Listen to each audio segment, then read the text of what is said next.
Par exemple, il y a tout le temps eu, avec les... Repenser l'Afrique autrement et restituer son histoire loin de la logique coloniale, c'est le message de Mamadou Diouf, historien sénégalais qui a pris la parole ce dimanche 20 avril à la 30e édition du Salon international de l'édition et du livre.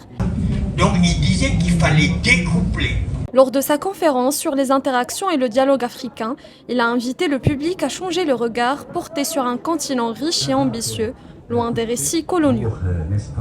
La place de l'Afrique dans le monde, de la présence de l'Afrique dans le monde et comment les Africains ont commencé eux-mêmes à commenter sur leur histoire, à parler de cette histoire hors du regard des Européens.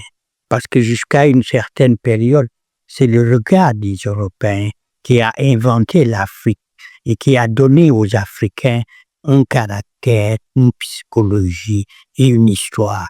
Et cette histoire est une histoire hors de l'histoire du monde, hors de l'histoire de l'humanité. Diouf a insisté sur la décolonisation mentale et culturelle. L'Afrique doit sortir de la structure coloniale persistante. Il a évoqué la coproduction des cultures coloniales et l'importance du dialogue sud-sud pour une Afrique souveraine intellectuellement. L'histoire de l'Afrique.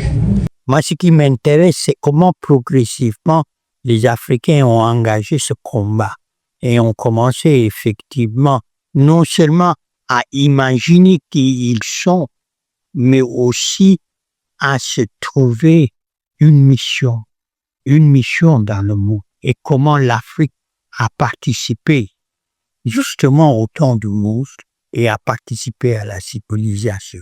Des étudiants et intellectuels ont échangé, captivés par la vision de Diouf. Un dialogue riche sur la réécriture de l'histoire et la place de l'Afrique dans le monde. Cette conférence a ouvert un dialogue audacieux et prometteur qui offre une nouvelle lecture de l'histoire africaine et de la décolonisation.